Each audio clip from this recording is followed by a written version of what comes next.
नमस्कार दोस्तों, आपका फिर से स्वागत है हमारी इस नई वीडियो में। तो दोस्तों, एक और बात आपसे शेयर करूंगा। हर बार बात ही शेयर करते रहते हैं। तो मैं बात ही करने आता हूँ यहाँ, और करने क्या आता हूँ मैं फिर यहाँ। अब करूँ क्या मैं बता, मतलब ज्ञान की बातें तो शेयर करूँगा, और जो आसपास देखता हूँ, जो दुनिया में चल रही है, वो जो भ्रांतियाँ हैं और जो कुछ सवाल हैं मेरे दिमाग में, लोगों के दिमाग में, वही तो बात करते हैं हम यहाँ। अब मैं आऊँ सीधा श्लोक नंबर ये, थोड़ा सा किसी के घर, एक तरीके से हम एक दूसरे से हम मिल रहे हैं, ऑडियंस मिल रही है, मैं मिल रहा हूँ। अब किसी के घर में एंट्री मारेंगे, सीधा आके अरे हाय हेलो होगी, बातचीत होगी, तभी तो मेन मुद्दे पे आएंगे, मेन बात होगी। समझे मेरी बात? तो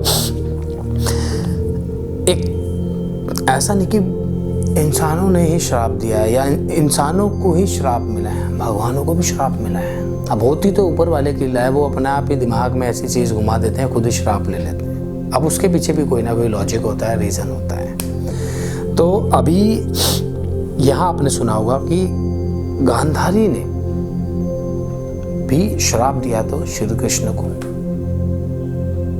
अब क्या श्राप दिया था? अब 100 के 100 पुत्र जा चुके थे, सब वीरगति को प्राप्त हो गए थे। अब अपने पुत्रों के मुंह में लगा कि श्री कृष्ण ने अपने षड्यंत्र से सबको मरवा दिया। अब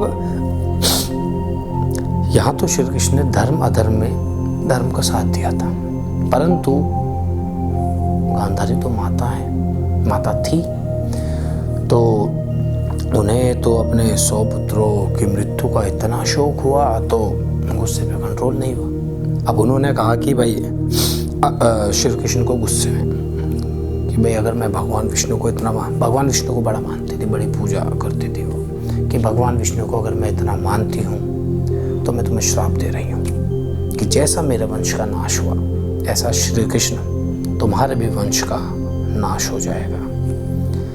अब बात तो होनी थी, क्योंकि उस टाइम तो श्राप लग जाते थे। आज के टाइम श्राप देंगे तो दुनिया 5 मिनट में खत्म हो जाएगी, एक दूसरे को सब गालियाँ कुछ ना कुछ गलत बोलते रहते हैं। उस टाइम होते थे, लोग सच्चे होते थे, और जो भी यज्ञ मतलब कोई भी योग करते थे, कोई भी चीज़ करते थे, उसमें 100% देते थे वो। तो हुआ क्या, श्री कृष्ण महाभारत के युद्ध के 36 साल बाद श्री कृष्ण के जो वंशज थे, जो उनके पुत्र थे, पौत्र थे, और जो उनके द्वारिका वाले जो भी नगरी के जितने भी लोग थे, सब कुछ सही चल रहा था। 36 साल के बाद अचानक उन सब के अंदर एक मदिरा पान करने का नया शौक लग गया। अब मदिरा पान तो देखो, हर चीज़ लिमिट में तो ठीक है। मदिरा पान तो जैसा लिखा हुआ है कि बुद्धि आपकी भ्रष्ट कर देती है। तो यही हुआ, सब दिन रात मदिरा पान करने लगे। दिन रात लड़ाइयाँ शुरू हो गई, एक दूसरे को लोग मारने लगे, एक हर जगह त्राही त्राही मचने लगी। कोई भी अपने सुध बुध में नहीं था। 80-90% तो एक दूसरे को वैसे ही मार चुके थे। बच्चे जो 20% कहते हैं ना, जो कि गलत चीज़ें हो रही हैं, प्रलय आने वाली है, यहाँ तो सत्यानाश हो गया, तो हुआ भी यही। सारी की सारी द्वारका समुद्र में डूब गई। अभी भी आप अपने इतिहास में जाकर देख सकते हो, द्वारिका समुद्र के अंदर ही है। साइंटिफिकली प्रूव है, ये ऑलरेडी प्रूव्ड हो चुका है। मैं डिस्कवरी में भी 1-2 बार देखा, और मैंने यूट्यूब पे भी सर्च किया था। ये तो है, सच बात है। तो जो हमारे पुराणों में, पौराणिक कथा में लिखी हुई है, जो कथा है वो मैं आपको बता रहा हूँ कि द्वारिका समुद्र में डूब गई। तो इस तरीके से समस्त द्वारिकावासी स्वर्ग को सिधार गए, और जो श्री कृष्ण के जितने वंशज थे, जो भी आगे उनके वंश के व्यक्ति थे या मनुष्य थे, सब मृत्यु को प्राप्त हो गए, उनका वंश समाप्त हो गया। तो ये गांधारी का श्राप उनको लगा और सच भी साबित हुआ। तो ये कहानी थी इसके पीछे। और ऐसा नहीं है कि इंसान ही श्राप से पीड़ित होता, भगवान भी पीड़ित हो जाते हैं कई बार। और ऊपर वाले की लीला है, अपने आप ही किसी की बुद्धि में घुसाई ये बात और अपने ऊपर ही श्राप ले लिया। वो होता है ना कि एक एग्जाम्पल सेट करना होता है। जब तक महापुरुष कोई कर्म नहीं करेगा, कार्य नहीं करेगा, तो जनता कैसे फॉलो करेगी? कैसे एक एग्जाम्पल सेट करोगे आप लोगों के बीच में? तो यही भगवान करते हैं, हमेशा करते आए हैं, आगे भी करेंगे। अभी तो पाप बढ़ रहा है दुनिया में, आने वाले हैं कुछ दिनों में नहीं लिखा हुआ है, जैसे काल की अवतार लेंगे तो आएंगे।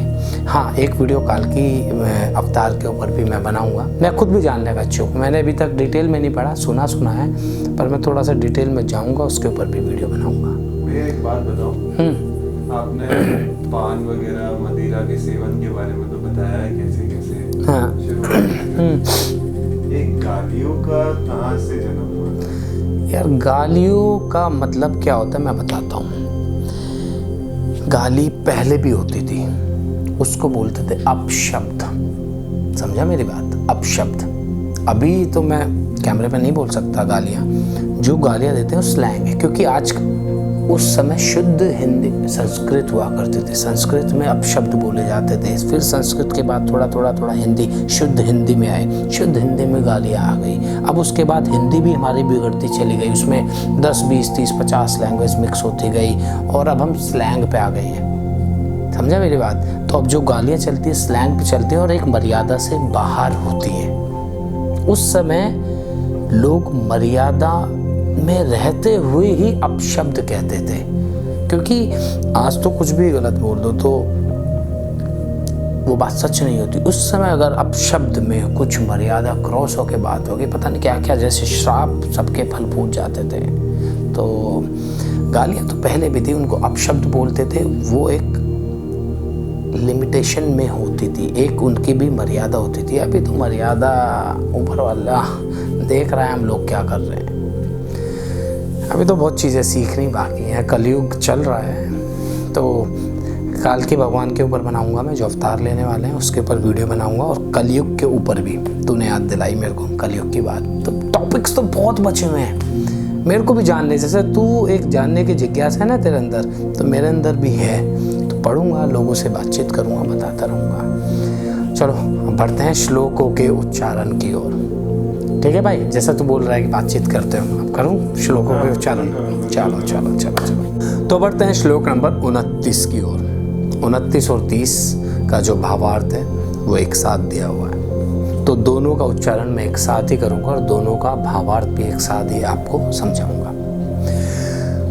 अपाने जुर्हति प्राणम प्राणे अपानम तथा परे, प्राणापान नगति रुद्धवा प्राणायाम परायणाम।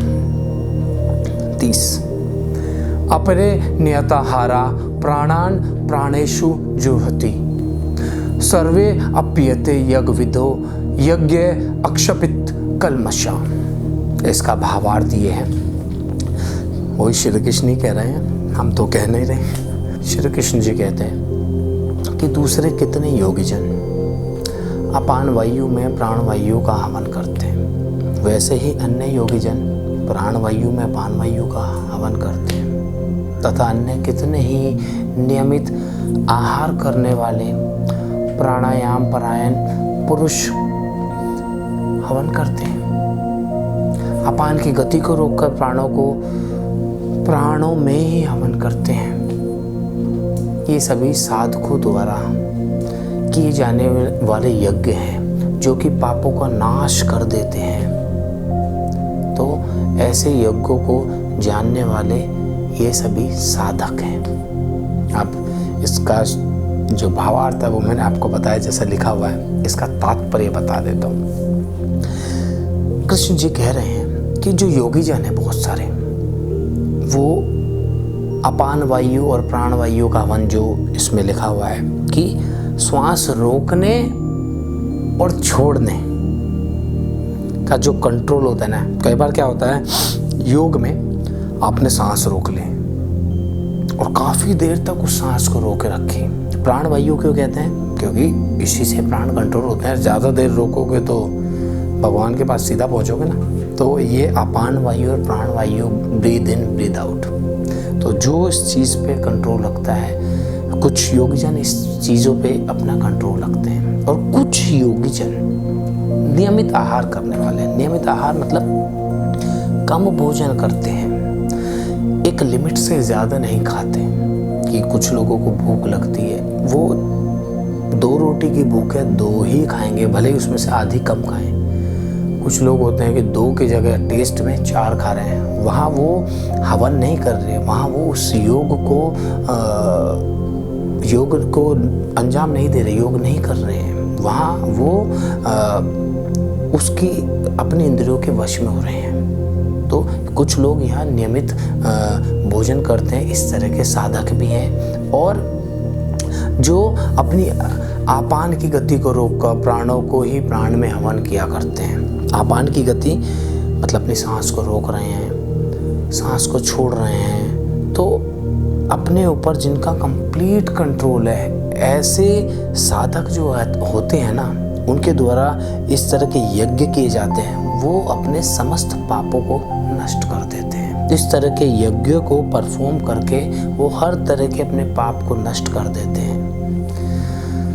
तो बढ़ते हैं, टफ था, मुझे समझाने में ज़्यादा दिक्कत नहीं हुई, पर ये अपान वायु और प्राण वायु और ये नियमित आहार, ये एक तरीके से मेरा अपना समझाने का तरीका था, आपको समझ में आया होगा।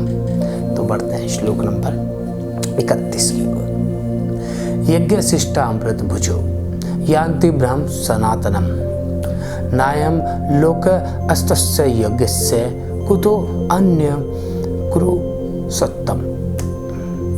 अब कृष्ण जी क्या कहते हैं? हे कुरुश्रेष्ठ अर्जुन, यज्ञ से बचे हुए अमृत का अनुभव करने वाले योगीजन, यज्ञ से बचे हुए मतलब जो आप जितने सारे भी यज्ञ बताए हैं उन सब यज्ञों के बारे में बात कर रहे हैं। जितनी भी तरह की प्रक्रिया थी यज्ञ की, उस सब से जो अमृत निकलता है ना, एक नेक्टर जो उन सबको निचोड़ के एक अमृत आता है, उस तरह का अनुभव करने वाले योगीजन परब्रह्म को प्राप्त होते हैं। मतलब उन्हें परमात्मा की प्राप्ति होती है। और जो इस तरह के यज्ञों का नेक्टर का, यज्ञों के अमृत का अनुभव नहीं करते, ऐसे पुरुष के लिए तो यह मनुष्य लोक भी सुखदायक नहीं है। मतलब जो इस यज्ञ से मिले हुए अमृत का अनुभव कर लेते हैं, उसे तो इस मनुष्य लोक में रहते ही परमात्मा परब्रह्म की प्राप्ति हो गई।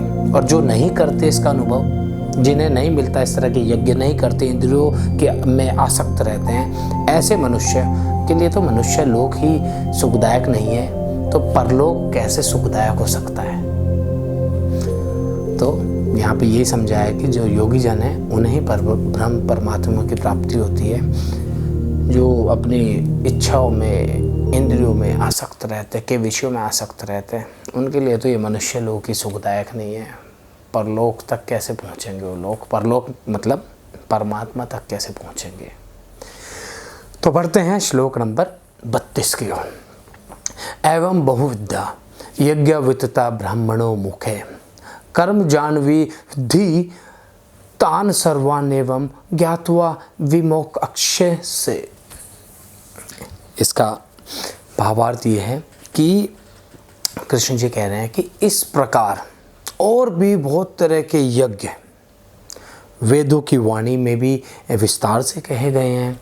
तो वेदों की वाणी, हमारे 4 वेद हैं, तो जो उनमें वाणियाँ हैं, कुछ यजुर्वेद है, अथर्ववेद है, हमारे 4 सामवेद है, ऋग्वेद है, तो चारों वेद हैं। उसमें अलग अलग तरह की विषयों के बारे में बताया गया है। तो उसमें जो वाणी है वो सभी एक तरह के यज्ञ हैं, कर्म हैं। तो अलग अलग हमारे वेदों में अलग अलग तरह की वाणियों में बताया गया है। तो तू उन सबको मतलब चारों वेदों को, हमारे जितने भी वाणियों में कही गई हैं, जो भी उसमें कर्म कहेंगे, उन सब को तू मन से, इंद्रिय से और शरीर की क्रिया द्वारा समझ। जिस दिन इस प्रकार के तत्व को जानकर, अगर जिस दिन इस प्रकार के तत्व को जानकर तू सर्वथा कर्मों के बंधन से मुक्त हो जाएगा। तो श्री कृष्ण यही कह रहे हैं, तात्पर्य है तू सभी वेदों के सार को जान, सभी वाणियों को जान। जिस दिन तूने मन से अपनी इंद्रियों पर कंट्रोल करके इन सारों को जान लिया, इस वाणी को समझ लिया, इन कर्मों को जान लिया, तो तू सर्व जितने भी कर्म होंगे उनके बंधनों से मुक्त हो जाएगा। तो आज के लिए इतना ही। मिलेंगे अगली वीडियो में नए श्लोकों के साथ, नए ज्ञान की बात के साथ, या फिर कुछ और बातचीत करेंगे उसके साथ। तब तक के लिए राधे राधे।